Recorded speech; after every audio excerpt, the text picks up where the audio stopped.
सभी को मेरा नमस्कार। मैं श्रीमती पूजा पाठक, शासकीय उच्चतर माध्यमिक विद्यालय भैंसमा, जिला कोरबा से पुनः घन और घनाभ के बारे में कुछ प्रश्नों को लेकर आज प्रस्तुत हूँ। बच्चों, इसके पिछले वीडियो में हमने घन और घनाभ को पहचाना, घन और घनाभ में अंतर समझा एवं उनके सूत्रों के बारे में जाना। तो आइए उन सूत्रों को एक बार हम रिवीजन करते हैं। हमने क्या क्या पढ़ा। घनाभ की लंबाई, चौड़ाई और ऊंचाई क्या होती हैं, एल बी और एच अगर मानते हैं तो घनाभ का आयतन होता है एल इंटू बी। घनाभ का संपूर्ण पृष्ठीय क्षेत्रफल होता है 2 गुणा L B plus B H plus H L और संपूर्ण पार्श्व पृष्ठीय क्षेत्रफल होता है 2h कोष्टक में एल प्लस बी। घनाभ का विकर्ण होता है वर्गमूल के अंदर में L square plus B square plus H square. इसी प्रकार घन के बारे में भी पढ़ा। घन का अगर किनारा या कोर क्या है, ए है, तो घन का आयतन a⁴। घन का पार्श्व पृष्ठीय क्षेत्रफल 4a स्क्वायर और घन का कुल पृष्ठीय क्षेत्रफल 6a स्क्वायर तथा घन का विकर्ण a वर्गमूल 3 होता है। साथ ही हमने घन के फलकों की संख्या जानी 6, शीर्षों की संख्या जानी 8 और कोरों की संख्या जानी 12। ये घन और घनाभ दोनों के लिए ही होता है। आइए अब कुछ प्रश्नों पर आया जाए। तो आइए हम प्रश्नों पे आते हैं। पहला प्रश्न है, एक घन का संपूर्ण पृष्ठ का क्षेत्रफल अगर 1350 वर्ग मीटर है तो इसका आयतन ज्ञात कीजिए। यह प्रश्न घन के आयतन पर आधारित है। तो इस प्रकार के प्रश्न में सबसे पहले हम जानेंगे कि घन का संपूर्ण पृष्ठीय क्षेत्रफल क्या दिया है, 1350। हम यहाँ पे मानते हैं कि घन का जो कोर है वो क्या है, ए है। तो हमें किसकी जरूरत पड़ेगी, घन के संपूर्ण पृष्ठ के क्षेत्रफल की, क्योंकि क्या दिया हुआ है, संपूर्ण पृष्ठ का क्षेत्रफल। वहीं से हम क्या निकालेंगे, कोर निकालेंगे और कोर से आयतन निकालेंगे। तो हमको इस प्रकार से प्रश्नों को ध्यानपूर्वक पढ़ के संबंध पहले निकालना पड़ेगा। आते हैं, माना कि घन की कोर ए है, तब घन का संपूर्ण पृष्ठीय क्षेत्रफल का सूत्र है 6a स्क्वायर।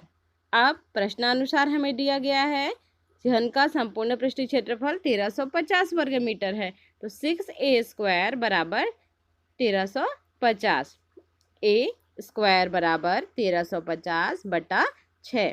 इस प्रकार 1350 को अगर 6 से भाग देंगे तो आएगा 225 मीटर। 225 मतलब a का वर्ग बराबर 225 है, तो 225 किसका वर्ग है, 15 का। जी हाँ, तो a का मान कितना मिला हमें, 15 मीटर। अतः अब हमें घर का आयतन ज्ञात करना है। आयतन का सूत्र होता है a⁴। तो इस a की जगह में हम 15 रख देंगे, तो 15⁵ मतलब 15 × 15 × 15, जिसका मान आएगा 3375 घन मीटर। अब आते हैं हम इसके अन्य प्रश्न जो कि घनाभ पर आधारित है। एक घनाभ का आयतन 1200 घन सेंटीमीटर है, इसकी लंबाई 15 सेंटीमीटर है तथा चौड़ाई 10 सेंटीमीटर है। इसकी ऊंचाई ज्ञात कीजिए। यहाँ पे हमें लंबाई, चौड़ाई पता है तथा आयतन पता है, तो हम इस प्रकार के प्रश्न को आयतन का सूत्र रख के इसकी ऊंचाई ज्ञात कर सकते हैं। तो घनाभ की आयतन का सूत्र क्या होता है, लंबाई गुणा चौड़ाई गुणा ऊंचाई। ठीक है। अब यहाँ पे दिया हुआ है घनाभ का आयतन v बराबर 1200 घन सेंटीमीटर, लंबाई a बराबर 15 सेंटीमीटर, चौड़ाई b बराबर 10 सेंटीमीटर और ऊंचाई c मानते हैं, तो c तो हमको ज्ञात करना है। अब सूत्र क्या है, v बराबर a इंटू बी इंटू सी। सूत्र में मान रखते हैं तो होगा 1200 बराबर 15 × 10 × c बराबर, क्योंकि c बराबर 15 × 10 को गुणा करेंगे तो 150 होगा। इसे पक्षांतर करने पे c बराबर 1200 बटे 150, भाग देने पे आएगा 8। सेंटीमीटर। तो हम बोल सकते हैं कि अतः घनाभ की ऊंचाई कितनी होगी, 8 सेंटीमीटर की होगी। अब इस प्रश्न को आप ध्यानपूर्वक देखेंगे। 3 घन जिसमें प्रत्येक का आयतन 125 घन सेंटीमीटर है को किनारों से जोड़कर एक घनाभ बनाया गया है। मतलब 3 घन अलग अलग हैं जिन्हें जोड़कर घनाभ बनाया गया है। इस प्रकार बने घनाभ के संपूर्ण पृष्ठ का क्षेत्रफल ज्ञात कीजिए।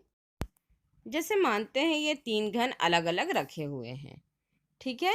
अगर 2 घन की बात करें तो ये 2 घन हैं, इन्हें जोड़ने पे इस प्रकार से होगा।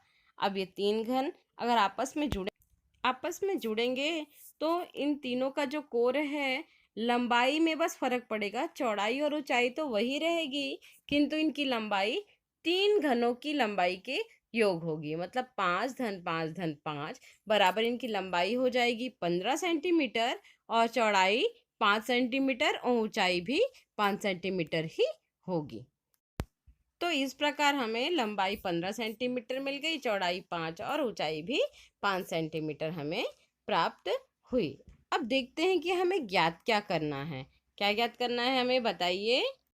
तो ये इस प्रकार से दिखेगा, ठीक। अब आते हैं सूत्र में। तो सूत्र होता है घनाभ का संपूर्ण पृष्ठ का क्षेत्रफल बराबर 2 गुणा लंबाई गुणा चौड़ाई धन चौड़ाई गुणा ऊंचाई धन ऊंचाई गुणा लंबाई होता है। मतलब AB plus BC plus C। मान रखते हैं 2 गुणा कोष्टक में 15 गुणा 5 धन 5 गुणा 5 धन 5 गुणे 15। अतः यह हो जाएगा 2 गुणे 75 धन 25 धन 75, 2 गुणे 175। इस प्रकार इसका मान आ जाएगा 350 वर्ग सेंटीमीटर। अगला प्रश्न है, एक स्कूल मैदान में 10 मीटर लंबी एक दीवार का निर्माण किया जाना है। दीवार की ऊंचाई 4 मीटर और मोटाई 24 सेंटीमीटर है। यदि इस दीवार को 24 सेंटीमीटर गुणा 12 सेंटीमीटर गुणा 8 सेंटीमीटर बीमाओं वाली ईंटों से बनाया जाता है तो इसके लिए कितने ईंटों की आवश्यकता होगी। इस प्रकार के प्रश्नों को हल करने के लिए हमें पहले ईंट का और दीवार का अलग अलग आयतन निकालना पड़ेगा और फिर उन दोनों को आपस में भाग देना पड़ेगा, ठीक है। तो क्योंकि दीवार भी घनाभाकार की होती है और ईंट भी घनाभाकार का होता है। पहले निकालते हैं ईंट का आयतन L into B into H.